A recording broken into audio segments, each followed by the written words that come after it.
Hello everyone, and welcome back to another episode of Mega Man. In the last episode, we took down the two robot masters, Bomb Man and Guts Man, and got their powers respectively. This time, we're taking on Cut Man.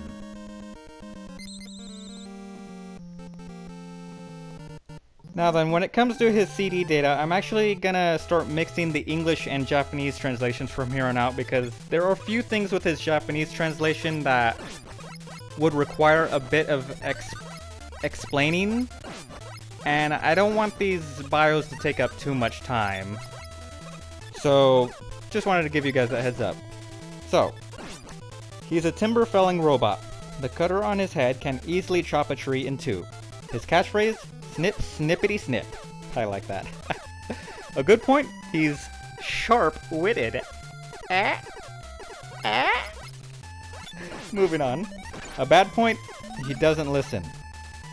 He likes haircuts, and he dislikes rocks. It's a little hint as to his weakness there. Now then, in episode 1, I mentioned that if you were playing this game for the first time, I actually recommend going after Cutman first. I still stand by that. He's, in my opinion, the easiest boss in the game, despite the fact that for some reason he gives me a bit of trouble. But yeah, I just wanted to follow up on that. Now, I didn't get a chance in the last episode to explain the plot of this game, so I can't think of a better time than now to do that. So, the whole premise with Mega Man is that there are these two, I guess they're scientists? These two scientists that build robots together. There was the creator of Mega Man, Dr. Light, and there was the other one, Dr. Wily. They worked together to create the 6 robot masters of this game, and most of the credit was given to Dr. Light. I just want to explain right now. Wily, he's very greedy. He wants the credit for himself, or at least most of it. But everyone recognized Dr. Light as the genius behind these 6 robot masters, and Wily did not like that. He was never a very good person to begin with, and just, like, the world would not see what he the genius he believed himself to be. So eventually he just one day decided that he had it, and he said, "You know what? If the world won't recognize my scientific genius, then I'll just conquer it and force it to. Otherwise they'll spend the rest of their lives in prison." That's my Wily impression. I know it's bad. I'll try not to do it again. And that's the plot of Mega Man. He broke into Dr. Light's laboratory and stole and reprogrammed the 6 robot masters and began his quest for total domination. He was on the verge of victory until Mega Man, who at the time was named Rock, decided he would step up to the challenge and defeat Dr. Wily. And here we are.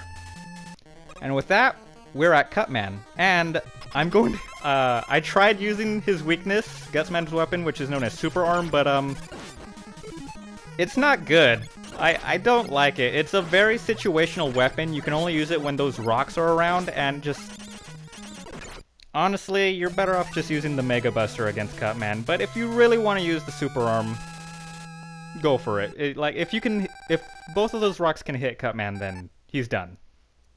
But with that said, he's beaten. And on to the next boss, Elecman. Now then, his data reads: a robot to control the voltage of a power plant. Countless robots have been short-circuited with his Thunder Beam. His catchphrase? Take this, Thunder Beam! A good point? He has a strong sense of responsibility. A bad point? He's warped. I'm assuming that means the power got to his head? He likes the guitar, I would assume the electric guitar, and he dislikes rubber products. Understandable, considering, you know, the whole electricity thing.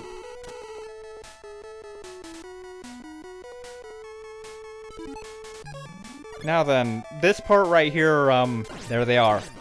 These robots, they come from the top and bottom of the screen. they're very annoying if you ask me. You want to destroy them as soon as possible because if you just hesitate slightly, they will hit you with this electric beam, which is, at least in my experience, next to impossible to dodge. So be warned of that. Destroy them before they can hit you. It's kind of the case with a few enemies in this game. I'll admit, I'm not quite the best at the original Mega Man game, but I think I'm good enough. Earlier we encountered what's commonly known as reappearing disappearing blocks. Excuse me. Already screwing up my my grammar. I hate those things with a burning passion. Any Mega Man fan, I'm sure, would agree that those things freaking suck.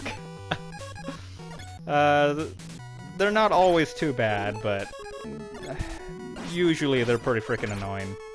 And there are those thunder beams, I guess, that we'll call them, that they shoot at you that are rather difficult to dodge.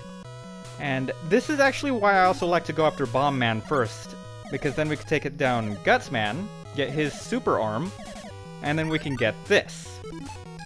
That is the magnet beam. I'll be showing that off in a little bit, just waiting for my opportunity. The magnet beam is mandatory to complete the game. It's rather odd how you don't get it from a boss, you just find it in the level, but it is mandatory to beat the game. If you don't get that, then well, you're screwed.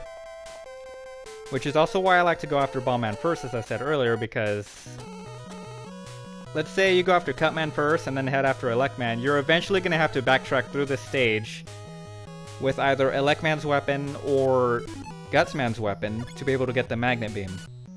And right here we see the magnet beam. It's not really much of a weapon, but it's used to create platforms that you can walk on. It actually completely breaks the platforming in this game. You're going to see me using it quite a bit. You're actually going to see me using it a lot in the next stage.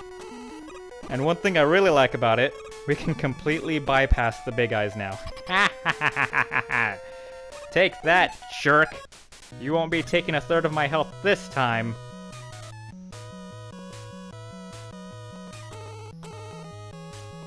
I recommend being very careful right here. These beams are... they hit hard, I'll just say that. Speaking of hitting hard, Elect Man also hits really hard. He's one of the, I think, only 3 bosses in the game that just one hit from him deals a third of your damage. I think he actually hits me in this gameplay, so you'll probably see it in a second.